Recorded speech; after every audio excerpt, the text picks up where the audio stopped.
தொடர் மழை காரணமாக திருவண்ணாமலையில் உள்ள மலை மீது பல இடங்களில் நீர்வீழ்ச்சிகள் உருவாகியுள்ளன.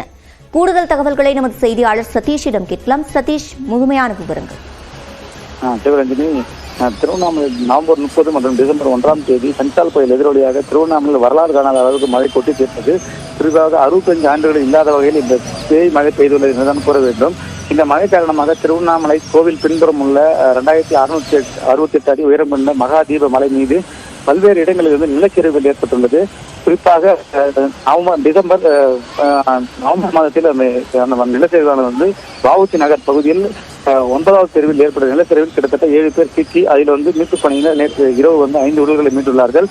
மீதம் 2 உடல்களை மீட்கும் பணியான தற்போது நடைபெற்ற நேற்று வஉசி நகர் 11வது தெருவில் உள்ள மலையின் அடிவார பகுதியில் நிலச்சரிவு ஏற்பட்டது. மலையிலிருந்து அதே போன்று தங்கம் தலை சந்திப்பு பகுதியில் மலைக்கு 2000 அடிக்கு மேல் இருந்து கிட்டத்தட்ட ஒரு 1000 அடி அளவிற்கு நிலச்சரிவு மிகப்பெரிய அளவில் ஏற்பட்டது.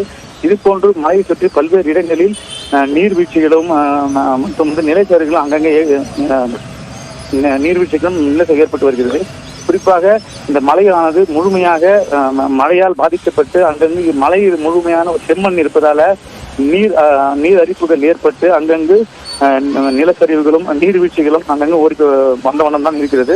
குறிப்பாக ஐஐடி குழுவினர் கூட இன்று இந்த மலையோட தன்மைகள் குறித்து ஆய்வு செய்தார்கள். தமிழக முதல்வர் அறிவிக்கப்பட்ட அந்த குழுவினர் அவர்கள் கூறும்போது கூட இந்த தீப மலையானது முழுமையாக செம்மண்ணால் ஆன மலை என்பதால மழை பெய்ததால மரங்களுக்கு அடியில் நீர் ஊற்றுதல் ஏற்பட்டு வருவதால செம்மண்கள் கரைந்து பாறைகளும் உருண்டு நிலச்சரிவுகள் ஏற்படுவதாகவும் தெரிவித்தார்கள். சிவரஞ்சனி, விவரங்களை வழங்கியமைக்கு நன்றி சதீஷ்.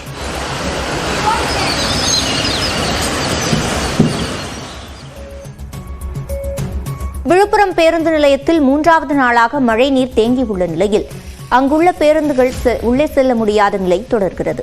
இதன் காரணமாக நீதிமன்ற வளாகம் மற்றும் மாவட்ட ஆட்சியர் பெருந்திட்ட வளாகம் முன்பாக பேருந்துகள் நின்று பயணிகளை ஏற்றி செல்கின்றன. வெள்ளம் காரணமாக பல்வேறு ஊர்களுக்கு பேருந்துகள் இயக்கப்படாததால் பயணிகள் கடும் அவதிக்கு ஆளாகியுள்ளனர்.